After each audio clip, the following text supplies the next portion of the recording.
What's going on, guys? Fun fact of the day, according to Grant Cardone, it'll take 833 years to double your money at banks' current rates.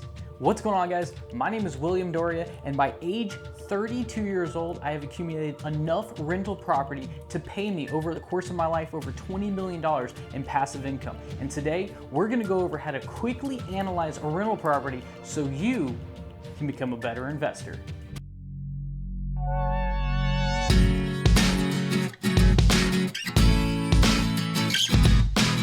Okay, so if you're thinking about real estate investing and you haven't quite pulled the trigger, do this. It's super easy, it's free, and it'll get you a lot of deals to analyze very quickly. Go on Facebook and find a real estate investment group and become a part of their investment group and say, look for the wholesalers and say, hey, I want to be on your wholesaler list. All they need is an email, guys. That's it. You just send them your email, hit send, they'll start sending you deals, and you can start analyzing those for free. And I guarantee you'll come across a deal that you can't live without. So today we're gonna go over one of those deals I got from a wholesaler in my email. I get about 40 a day, and these are very quick. I can identify them very quickly and move on to the next, or I can pause and dig a little deeper if I think the numbers will work out just right. So here's the numbers, and the purchase price on this house is $87,990. This way.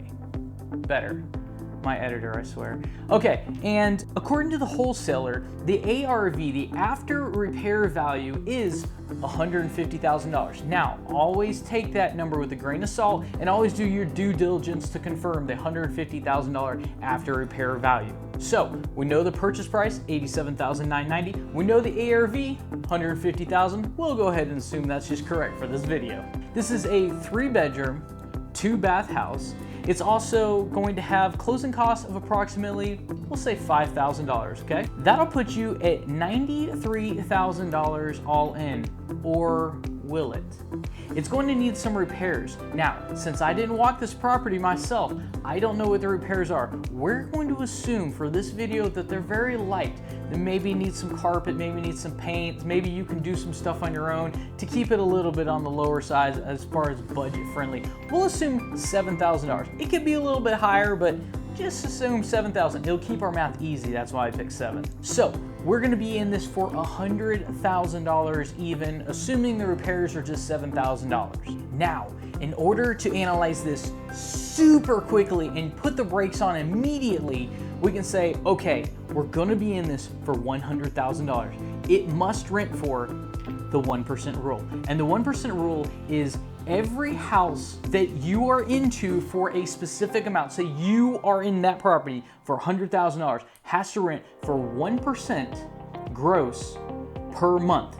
$100,000 property, $1,000 a month. So I went to my friendly site at rentohmmeter.com. I'm not sponsored by them, however I do use them and they do seem to be fairly accurate. And they came up with a $1,350 rent on this property per month. Now, I know that I want to be at $1,000 per month because I'm in it for $100,000. So at $1,350, that meets my aggressive rule of 1.3% a month. That's my personal one. It's very hard to hit.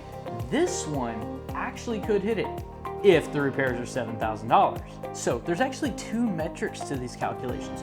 One is, will it rent for the amount that I'm looking for? And that's my 1% rule or my personal 1.3% rule.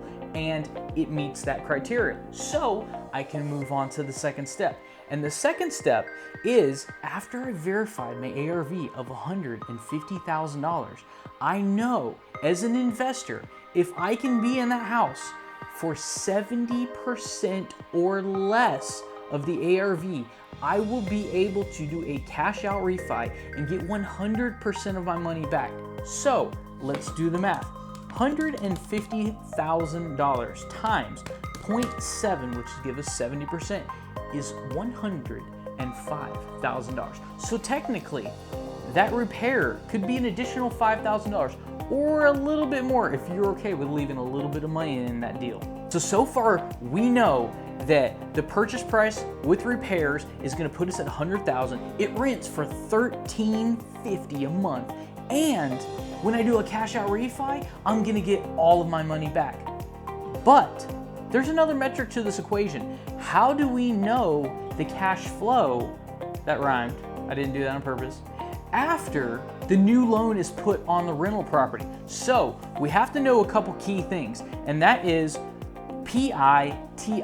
That's principal, interest, taxes, and insurance. Also, I like to throw in about 5% vacancy and some repairs according to the age of the property. Older properties typically need a little bit more repairs than some of the newer properties built in the 2000s. That's what I've seen from my personal experience.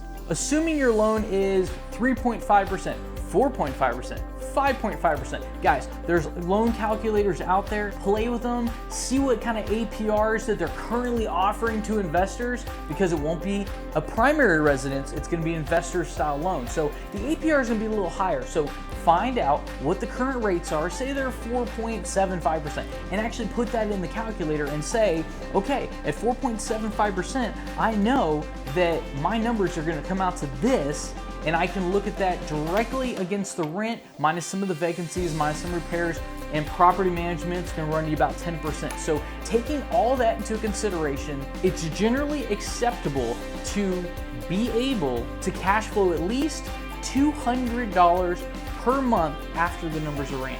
And that's basically all there is to running numbers on a rental property. Thanks guys so much for watching. If you haven't already, please consider subscribing or shoot me a comment so I can get back with you. And that thing on my head is heavy, oh my gosh. Until then, see you next time guys.